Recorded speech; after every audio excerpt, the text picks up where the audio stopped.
All right. Well, how did you come along with the outline of Jude? Did you feel like it was something you were able to do with relative ease, or was it terribly challenging? Um, Initially, I had a hard time with it, but after I read through Jude a couple times, and once I really got started on it and realized that 30 words isn't that much, It's not. it became a lot easier to try to Mhm. um, do that. So I don't know if the sections are right. I don't know if there are right or wrong Not really. ways to do it, Not but really. yeah, I thought it was good. Mhm. Um, And I feel like that's something that I actually kind of want to use just in my own study to be able to get like main themes Okay, better from different sections. good. Then let's see. I've got my basic outline, but I'm a little bit more interested in the basic outline you came up with. Um, Before we start looking at the outlines, there are two different kinds of resources that are helpful when you're making an outline. One is commentaries, another is Bible survey books. Let's see, do I have one? Here's one, for example. This one is a survey on the prophetic books of the Old Testament. And so you can go to some books like this, and they'll give you their outlines. And it's kind of a nice way to bridge the gap. For example, it'll just show you, here's a basic outline. Uh, if you look at a few of those, it can help you have a starting place. Ultimately, you want your outline to be your outline that you teach from. Mhm. So you want to make your own, but don't feel like you can't use other people's to help see where people see divisions. And some of them will surprise you. I know I did a was it first? No, it was Acts. I did an outline of Acts once, and I went through every commentary I had, every survey I had, and you get some really strong uh, breaks. Like everyone was breaking it. I can't remember where all the breaks were now, but there were three main divisions in it that almost everybody recognized. And so if you put it all in a spreadsheet, you can look back and visualize most people see breaks here. Most people see breaks here. Other books like First John, um, you won't see any patterns really because everyone has a different way of organizing that one because it's not as outlineable as other books. But most books will have at least a major division and subdivisions. And so hopefully you found that with Jude. It is one of the easier books to outline, but that doesn't mean it's easy to outline. So it's a very good exercise to start with, is outlining the book because you have to read it a ton of times in order to get an outline. You got to see where does the story hinge? What's the turning point? That's usually your main division. If it hinges on two or three, for example, the book of Revelation we looked at, it's interpretive verse, chapter 1, verse 19. It said the things that were, the things that are, and the things that are going to be. You can see from that three divisions. There's 3 points in Revelation in which the book kind of hinges or turns. Genesis, between Genesis 11 and 12, you see the turn from universal history to Jewish history. Jude is a little more difficult. It pretty much has an introduction and then the main body and then a conclusion. So there's one or two main divisions, but within the body of the work, there's not really a clear, here we're taking a major shift. There is a bit of a shift, but it's not a major shift. So we'll look at that right now. All right. Sorry, I've Oh, got, and I just wrote out the outline and all of that by hand because I did it mostly at work. Do that's you want fine. me to type it and send it to you? No, that's fine. At the end, once you're comfortable with it, I'll have you type it because that's one of the things I'll grade you on is Okay. your outline. And it won't really be a grade of does your outline match mine, but is it clear that you thought through it? That's the goal. Mhm. Because your outline doesn't need to match mine, it's what you would teach from. All right. So looking at the book of Jude then, What were the major divisions that you made? Your top headline division. Um, my major divisions were verses 1 to 16 and then 17 to 25. Okay, that's a good one. So you divided it there from the body and the conclusion. Mhm. Okay, that's good. Uh, that is a good place to start then. Now, in your sub levels, then, did you find that easy or challenging to break it into further divisions? I found that a little bit challenging, just that I didn't want to make them too short. Okay. Um, so because I initially when I started, it was like 2 verses per Mm, subdivision, and that was too short to actually like really do much with. So I just struggled with them already, with it being such a small book overall, certainly. to divide it more Mhm. without making it be like tiny. Yeah. And So that'll be something you kind of massage as you work through it. Sometimes a single verse or two verses is enough for a subheading. Sometimes it's going to be a chapter or more. So it depends on the size of the book. With a book that's just one chapter, um, a single verse, two verses, three verses, those are decent breaks. Try to think of it in terms of breaking them into paragraphs or completed thoughts. So an additional aid that you might have in that is if you've got a Bible that is paragraphed. So for example, in the NASB, they make paragraph divisions, even though every verse they put on its own line. You'll mhm. notice some of the first letter or the number that indicates the first verse, or a first letter sometimes is made bold. In the NASB, that indicates where they see a paragraph division. I don't know if my NASB has that. No, uh, It was like a really cheap one though. that's So okay. Well, let's do a test case then. Look at verse 8 of Jude, and then look at verse 9. Uh, is there there's no no difference. difference? Okay, Mm-mm. that's fine. Usually the NASB does, but if it's a cheap one, maybe it doesn't. Yeah. But I there mean it are, doesn't have footnotes either, so okay, that's okay. Uh, I would say just look around in a few different Bibles and see how do they divide the text. Are they putting it into paragraphs? Because the idea of a paragraph is that it's a complete thought. A sentence is complete syntax, meaning there's a subject and a verb, but it doesn't really mean you've completely uh, put forward a full thought. Or sentences are clumped together to make a complete thought in a paragraph. So what you want under each subheading, sometimes you have to go a little further than just one set of subheadings to subheadings. You want to get down to a kernel thought so that you can summarize that thought. And that's really the thought that you want to develop in any sort of lesson. You want to get to that kernel of truth and present that kernel of truth. Um, so let's look at some of the subheadings that you got to. So it looks like in your subheadings, if you were trying to find more than one or two verses, you may be able to break those down even further to get to Mhm. a kernel of truth. So where did you put your first subheading under verses 1 through 16? Um verses 1 to 3, which was like an introduction and also like a topic or a purpose statement for the letter. Very good. Yeah, and I think you're absolutely right about that being a purpose statement. Okay, so 1 through 3, and then what was your next division? 4 to 7, Mhm. he transitions into talking about false teachers and specifically the history of unbelieving Israel and false teachers using Sodom and Gomorrah and the rebellion of the angels.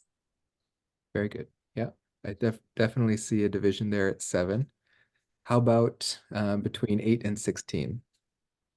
Um, I grouped those together, but I feel like there could have been Mhm. a break. I just didn't want to make it because initially I had it 8 to 10, Mhm. um, which was um, tying like the current false teachers in with the past false teachers and like kind of like bridging, the past history to modern, not modern, but his time. And then 11 to 16, which was more like a judgment on false teachers. That's good. But That is good. Um, I actually grouped them together in mine as well. So, uh, okay. and I put mine under the present expression of rebellion. Mhm. So, let me see here. Well, and I think I ended up doing that because 8 to 10 just didn't have quite, I didn't feel like there was quite enough there for me to really Mhm. hand on that. So, Right. No, I would agree with that. I let's see.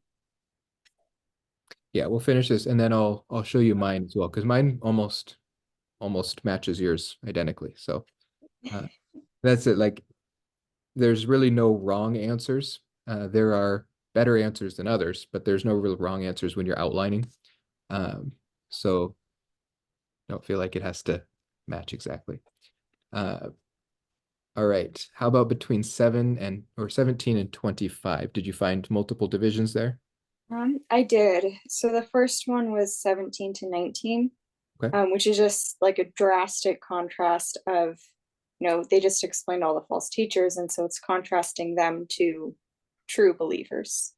Right. Okay. Um, because he opens with the but you, beloved. And then in 20 to 25, I felt like that was the true conclusion and also had like very specific instructions to believers. It was like kind of instruction and encouragement and yeah.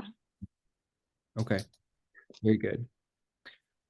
All right. Well, let me share mine with you. Mine looks a little messy because I've got the texts smattered in between. And I'll show you what I do here after I've got my basic outline. Because did you title your outlines or your outline points? I didn't. No. Okay. I mean, yeah, That I could. Um, no, that's fine. That would be the step that I would recommend after doing the 30-word summaries is to condense those 30-word summaries down into a single noun phrase or perhaps a single short sentence that captures that main idea or that kernel of truth so that when you're teaching it, your title, even if you don't share the title that you have with your audience, is going to encapsulate that kernel of truth. Uh, okay, so in mine, I do a division here between 2 and 3. Some people put a division between 1A and 1B, but like you, I wanted to group some more things together. I would say it's even possible to have verses 1 through 4 together, 1 through 3, how you did that. I keep this uh, verse 4 together with verse 3 because 4 gives a reason. And so I want to keep the reason with the main idea. But you could see all of this as evidence for that reason and want to keep all the evidence together with the reason. So there's not really a bad way to do that. But also keep in mind at a certain point, you want to teach an entire division in one lesson. So know how much time you have to teach it. And you might have to divide it up even more to make sure you can teach it in the time allotted. So here I have a simple greeting. Um, Jude identifies himself as the from and then the to. So it's like the address to the envelope. Then he gives his purpose statement. This is a very interesting purpose statement, of course. He wants to write about one thing, but the Holy Spirit in its inspiration has directed him to write about something else. And so that is the topic or the purpose of his letter. And then he gives the reason for why that was necessary. So I put all that in one. And then just like you divided 5 to 16, and you noted that these were historical, like there were some historical examples. And I think that holds true, very much so. So I have here examples of rebels. Of course, rebels are the ones they need to contend against in the culture. So we've got some historical examples of rebellion in Egypt, in the fallen angels, and in Sodom and Gomorrah. Then I put 8 to 16 together, just like you, as present expressions of rebellion. And 8 through 10 was this rejecting authority. I kind of use Romans 1 for a parallel to this, especially after especially the angels in Sodom and Gomorrah. This kind of is a natural flow of thought to rejecting authority, just like Adam and Eve rejected God as the authority on truth. And then rejecting correction and leading others astray. And then the result, ripe for judgment. So you can see kind of how I'm grouping those into ideas that can be taught. What's the problem with leading others astray, and how does it flow from rejecting correction? What's the problem with rejecting correction? How does it flow from rejecting a source of authority above you? That way, if you want to teach all of 8 through 16 together, you've got 3 main points. If you reject authority, you're going to reject correction. If you reject correction, you're going to lead others astray. Conclusion, this is ripe for judgment. Something of that sort. So be thinking of teaching while you're outlining as well. And then I don't have my 30-word things here because I couldn't find them. I did them 3 years ago. And then I have here conclusion or closing thoughts. And I noted 2 contrasts. You noted as you were going through that there's a but you, beloved, here.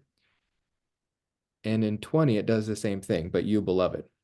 So if we are making that division here, to be consistent, I make that division here as well. So I've got a secondary contrast there. And then the benediction. A benediction is just sending them away with good words. Now to him who is able to keep you from stumbling, etc., all the way down to amen. These are basically an elaborate way of saying farewell. So your outline, now that you've got the 30-word summaries of your major divisions and subdivisions. Do you have those with you? Mhm. Okay. Let's look at your subdivision ones first, between verses, let's actually do between verses 5 to 16. So or 4 to 16, rather. That's how you broke it down. So what was your first one? 4 to 7. I just said Jude transitions into discussing false teachers and the history of unbelievers and false teachers in the Old Testament.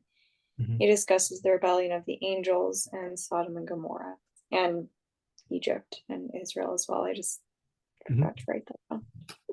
No, that's good. So this is a suggestion that always annoyed me when teachers or friends would give it to me, but whatever you write, cut it in half. When you're writing a brief summary, once you finish writing the briefest summary you can, try to cut it in half. And a lot of that just helps to really think through what are the necessary key points, so that you're cutting out anything extra. Because you'd be amazed how a 15 to 20 word summary turns into an hour of explanation very quickly. So that's just an extra exercise to work on. The step after that is coming up with a title, condensing those points even further to an umbrella term. At that point, if you've got things like Egypt, angels, Sodom and Gomorrah, you want to find an overarching term that can cover all of those, specifically in the on the angle that Jude is taking. For example, these are examples of rebellions. So that will help outline your, or finish out your outline so that you're able to break it into teaching points. The next stage in preparing to teach something. I don't have an example of this in English, so bear with me. The idea is really to see what it looks like. Once you get your passage down to a size that you think you can teach in the time allotted, be it an hour or 10 minutes, you want to break it down even further into its clauses so that you can handle it little by little. So here, for example, I've got Philippians 2, 5 through 11. That's the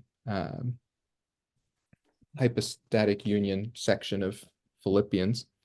And here you see I have one major statement and then the rest all falls under it, because that's why I made a division there. Sorry, it's not in English here. If you go to Philippians, we'll look at it in English.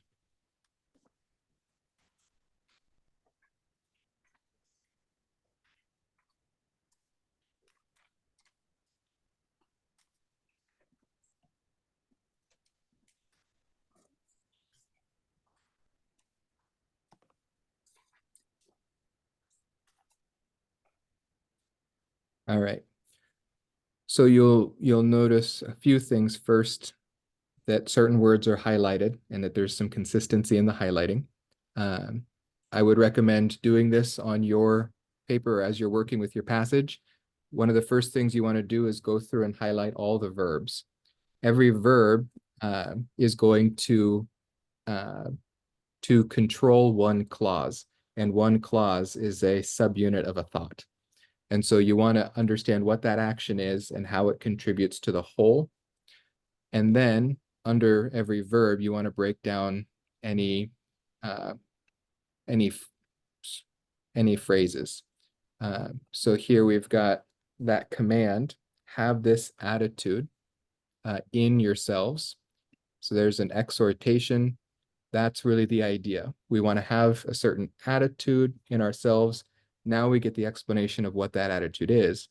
But when we bring the application forward to the people we're teaching, we want to remember that that's really the controlling idea, was this first command. And then we want to know, okay, what's the content of that command? What attitude are we supposed to have? And that's not controlled by a verb here, because it's all feeding into that verb. Have this command or attitude in yourselves, which was also in Christ. So we have a comparison of this content. Which was also in Christ, who, although he existed in the form of God, who in the form of God existed, did not consider equality with God a thing to be grasped. So we've got here, you can see there's some content, concession, contrast, but the idea is to break each one down into a thought, like an element of the main thought. Now, what this does, and this requires more than really just an hour of, let's look at one example and then you've got it. It takes practice, breaking it down by its verbs, breaking it down by its phrases. If you don't have a good English grammar book or a good grasp on English grammar, I recommend doing that because it helps to know. Is there one that you would recommend? Yes, actually, my favorite, Understanding English Grammar by Colin and Funk, Kolln, and Funk, Funk. I could send you a PDF if you'd like. That'd be wonderful. It is an excellent English grammar book and very easy to understand, and translates over to Bible study very well because it goes through diagramming sentences, because we want to understand how every word essentially functions together in the bringing about of the meaning of the text. So we want a micro and a macro view of the text. We want to understand it in its outline and in its context in the book, how it contributes to the overall argument that Jude is making, for example, or Paul is making here in Philippians. But we also want to understand in the passage itself how each element, just like how each verse contributes to the whole in the book, how does each phrase and clause contribute to this point in the outline? And so this is really just a micro version of what you've already done with the book as a whole. And rather than writing 30-word summaries, it's finding a single, these are actually all adverbial connections. So adverbs, you can see all of my adverbs here, or those are my prepositions. Well, they make adverbial changes.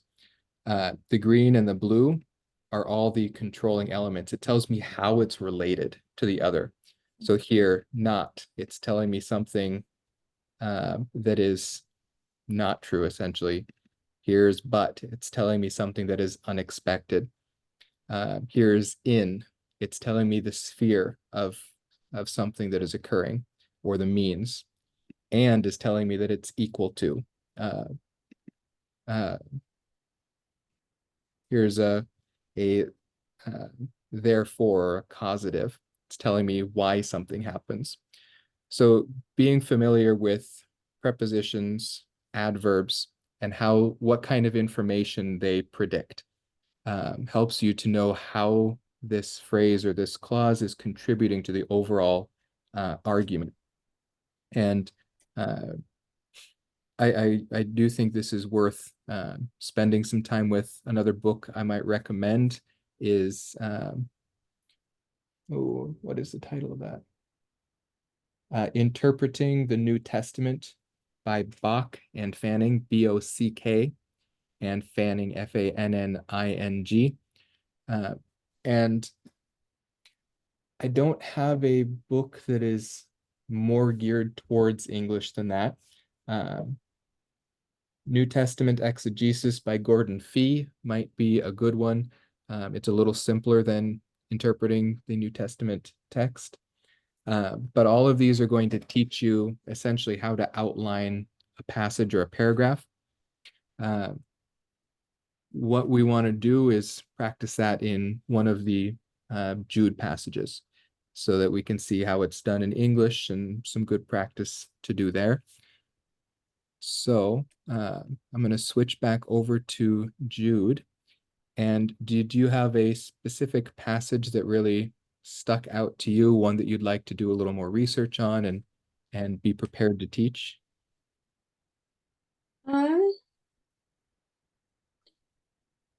The two things that really stood out to me were verse 3, when you're first to the faith being once for all handed down to the saints. Just with so many groups saying, that God has handed it down multiple times, or that it's changed, or that they have the new special, so that stuck out to me. And then verse 9, it just reminded me of the conversation we had last semester about, the name it and claim it, or people saying, I bind thee, Satan, or whatever it is that people say, especially with that being grouped in with the context of false teachers. But I feel like the second half might be easier to teach out of. Yeah, do you think so? The second half meaning 17 to 25. Okay. So yeah, I'm not sure. I'd have to read through it one or two more times and that's fine. Think about it a little bit. Because if I think I'm up for it, then it would be fun to delve into the, more challenging section. Absolutely. And I'll probably either go ahead. Sorry. Oh, no, I saying I think Jude is always a good book to start with. My congregation would disagree. It was the first book that I taught here, and they said it was very rough. But I think Jude is an excellent book to start because I think being one of the last books in the canon, God wanted it to be a message that the church received. He didn't want the canon closed without the church receiving this message. So I think it's a very important message. And then in our culture, with the cultural battles we have, with the internal battles in Christendom, it is an important book to grasp and to understand. So definitely keep working on it, keep working through it. Um, for the purpose of this class, which is always, of course, limited, we want to pick one passage that you would feel comfortable presenting a 10-minute message on. And it's just one that you'll record and send to me. You don't have to put it on YouTube or anything. But where you feel like you could do some research, handle one issue in the text at least that might have some interpretive problem, and come up with a good introduction and conclusion or application from it. So, and I know I missed last week, so I'm going to have to record the video that shows some good practices for bringing an application out of the text. But I'll have that up hopefully by Thursday for you. So Right. your homework is going to end up being tonight, picking one section to outline in more detail, and then begin to synthesize it into an outline that you would teach on. So at the end, you'll want an outline of Jude with one of your subsections having a more detailed outline, which we call it a clausal layout, because you're laying out the clauses so that you can teach clause by clause, essentially. So I'll pick verses, well, I'll just take verse 3 from here so that we can work through verse 3 together. That way you can see the kind of things that are good to pull out and put onto another line. And in the end, each one of these kind of become a teaching point. So for the sake of this exercise, we'll pretend that what we're doing is teaching just verse 3. Share this with you.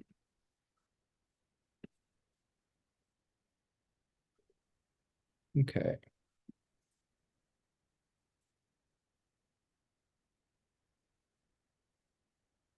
All right, can you see that well? Mhm. Okay. So the first thing we want to go through and do is find all of the clauses. And a clause is defined by having at least one predicate, which is a verbal phrase. In English grammar, we have a subject and a predicate. That is basically the controlling noun and the controlling verb. Those go together and make a sentence. So a clause needs at least one verb. And so we want to find the verb. So, beloved, while I was making every effort to write to you about our common salvation, I felt the necessity to write to you, appealing that you contend earnestly for the faith which was once for all handed down to the saints. Now, there's a lot of verbs in here. So let's try to find them all and mark them all. And I'm going to use red ink to do that. So where's our first verb? Making. Making, right?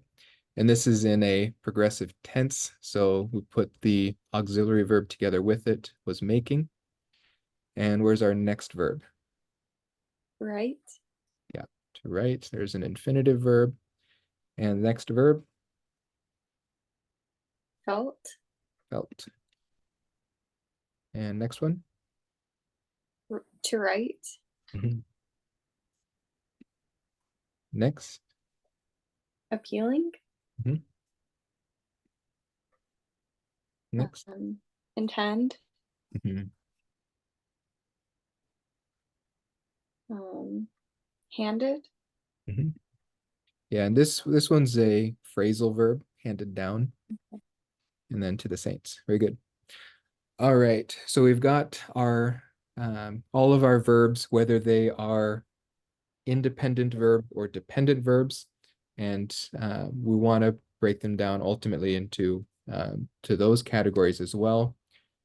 Here we've got this is a vocative. I believe it's vocative. It could, anyways. It stands outside of the grammar of the sentence, and it tells you who it's speaking to. So it's kind of like an address. And so we want to hold that one out. It's probably good practice to discuss at the outset of your message. Who are we talking to? Who is Jude addressing? He's addressing beloved. Who are the beloved? Are they unbelievers? Are they believers? What aspect of their salvation, if they're believers, is he drawing upon? So he is citing a love connection that they have, and that love, of course, is the shared love in Christ that he wants to write about. So he's still getting his desired topic in here a little bit. He's showing the mutual love that's in their salvation, but he's going to switch to a different topic. However, we've got, just keep these on the left line.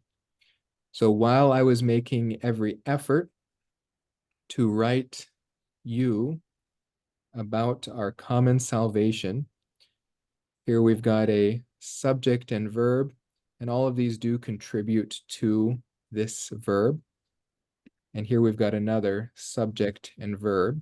I felt the necessity to write to you, appealing that you contend earnestly for the faith, which, oh, we missed one verb, was once for all handed down to the saints. So here, this verb has an adverb or an adverbial connection of time. It is dependent on this verb. So we actually want to put that one forward a bit because it's not on a main line, it's subordinate to this idea. So we could, ignoring this, say, beloved, I felt the necessity to write to you, appealing, etc. But if we just wrote beloved, while I was making every effort to write to you about our common salvation, we couldn't end the sentence there because it's dependent on the idea that comes after it. So this verb, I felt, is a head verb or a controlling verb in the clause. This one is a dependent verb, and it's dependent on this coming clause. So I felt the necessity to write to you, appealing. Here's another verb. I'm going to put that on another line. This appealing is explaining this writing. And that writing is also on another line. So I felt the necessity that he felt is explained by to write. And then that writing is explained by appealing. Now we've got another clause that, just like while, gives us adverbial information. This adverbial information is the content. And I'm sorry, this is so much grammar. At a certain point, when you're working with the text, you got to get into the grammar of the text. And so we want to see these relationships. But I'm going to give these a color as well so we can keep track of them. This one's time. This one's a relative pronoun, actually. So I'm going to give it a little different color. Oops, I'll give it an orange. I'll give it purple. Okay. That you contend earnestly for the faith. That's one idea. We've got another relative pronoun. We're going to give that purple, which was once for all handed down to the saints. This was and handed down is actually part of the same verb. This is the verb, and this is a past participle. So they go together to make the perfect tense. So even though it's spliced with an adverb, it's one verb, and it was handed down to the saints. So the last little addition we want to make is breaking that down just as we did the other. Okay. So what we have here, you see this is the furthest on the left line now. This whole verse hinges on this main clause. He felt a necessity to do something. He's going to explain about this feeling of necessity in everything else that he is adding to it. First, he tells us what this necessity constitutes. It was a necessity to write something. Then he's going to explain what he's going to write. Oops, didn't put these over far enough. He's writing an appeal. He is writing with the purpose of appealing. We might put in here manner. The manner of writing is an appeal.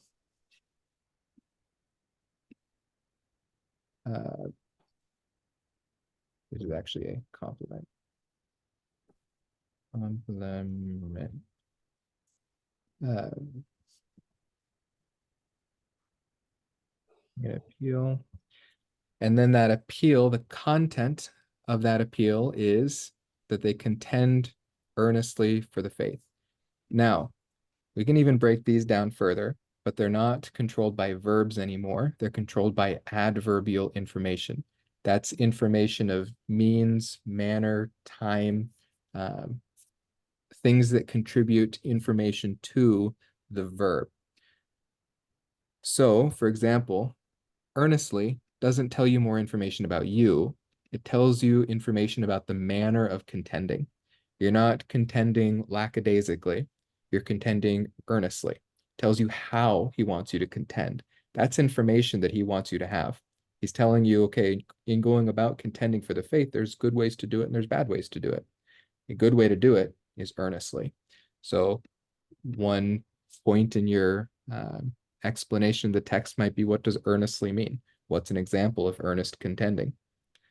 And then he gives you a purpose of the contention. It's not to contend about just anything. It's to contend specifically about the faith. And that faith is explained even further by this which is explaining faith. So it's not adverbial information. It's not giving you more information about a verb. It's giving you more information about a noun. That's why I have it in purple here and not green. And this faith, he explains that it was once for all handed down to the saints. Once for all is adverbial information. Oops, tells you the manner in which it was handed down.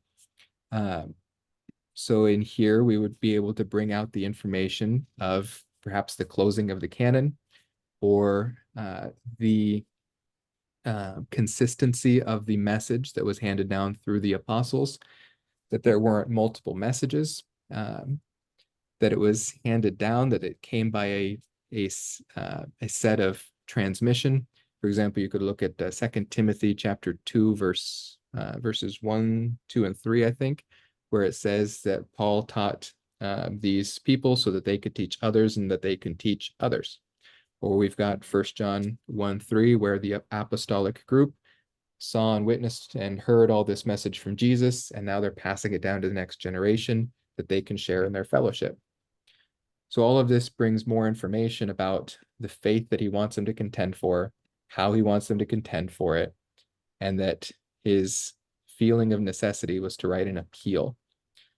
So this is what a clausal layout looks like. You're laying out all the clauses and you're breaking it down into bits of information. When you go to teach, you want to weigh those bits of information. How necessary are they to bring up and to spend some time on? I even like to give a little time stamp or a time marker, how much time I think it'll take to handle each one. Like this one, there's a lot in there theologically. So I'd probably give this 5 to 10 minutes if I wanted to explain this point.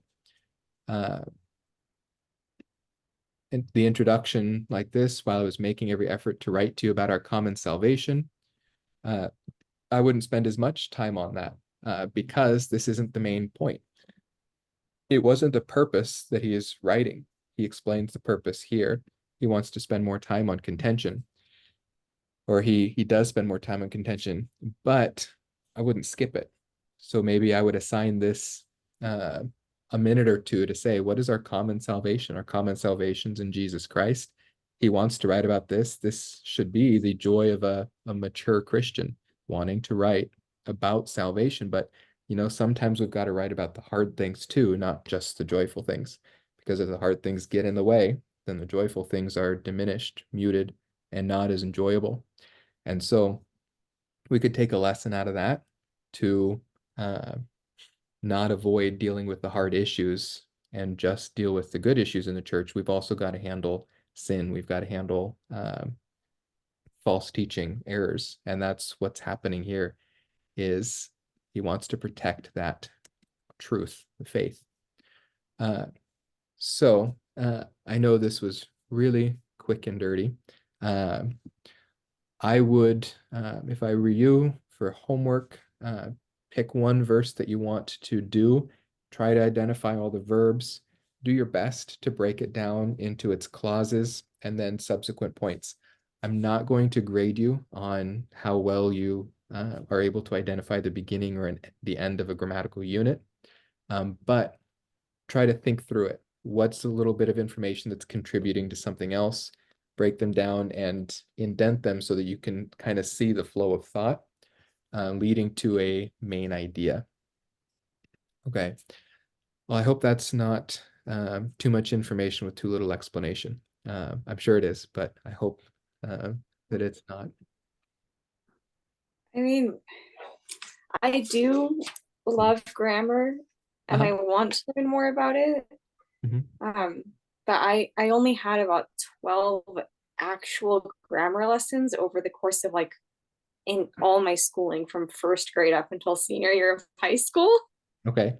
Okay. So I learned more about English grammar in my Spanish class when the teacher for Spanish 3 was like talking about all these types of words, and it's like I've never heard of that before. That's fascinating. So That's actually how I started learning English grammar. yes, that's why I asked about the grammar books because I can get those and read those this summer. Okay, very good. I'll also Um, give you another little help here. Let's see. This is kind of outside the range of Fort Collins Bible College here, but on my personal ministry YouTube channel, oops,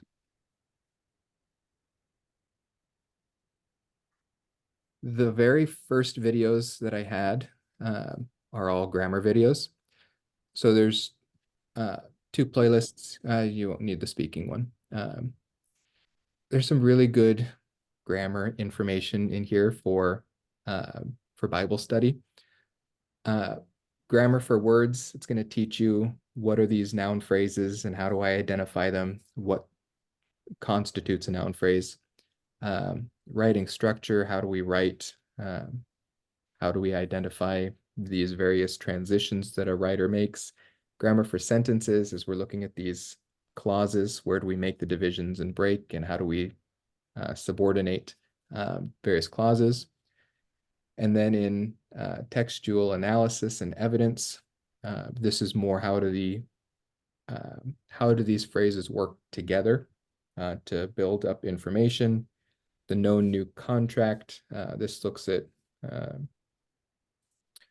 basically sequence of presenting information. And so with these, you can kind of work backwards and see how the text is laying out and presenting information. Hopefully they'll help. They weren't designed to be specifically Bible study grammar, but this is something I was teaching to someone who's learning English and who is also a Bible student. And so I brought in certain aspects of that. So if you want to take a look at these, especially the first and the third one would probably be the most helpful. So I just got on YouTube and saved them, so I will definitely do that. Yeah, that's when I think it was you mentioned that you had talked to Brad about maybe offering an English class through the Bible College. I would love that because I even took a college English course. There was nothing in that thing is, by then they expect you to about grammar, but most schools don't teach grammar, and it's sad and it's disappointing, but it's true. Yeah. Well, and then 50-year-olds wonder why my generation can't speak right. Yeah, very true. And there's good reason for that because 50-year-olds teaching elementary school grammar. Yeah, very good. All right. Well, I'll let you go. And yeah, if you want to take verse 9 or a verse from 17 to 25 and just do your best to break it down into smaller bite-sized pieces. try to find the main idea in that verse, the main clause, and the evidence or the support that Jude gives to that main idea. How does he want you to do that? How do the pieces come together? Very important. So yeah, we won't be able to meet together again for this class. I mean, I'm happy to meet with you if you just need to go over something. But next week during the regular class time is going to be the next module. And I have no control over that. So I will give you a recording for drawing application from the text, and we'll go from there. Your final project for this module in sermon preparation is going to be to make a 10-minute devotional based on one of these verses or one of these sections from Jude. Solve one interpretive problem and bring out an application. If you wanted or were able to meet outside of the scheduled class time, I'd be totally open to doing that. My schedule is usually very open in like the mornings and the early afternoons. Okay, we could do that. Let me look at my calendar and give you a couple of dates and times, and you just pick one. Right. Sounds Sounds good. good. All right, Brooke. It's good to have you in class, and I look forward to meeting in person. Yep. Yep. All right.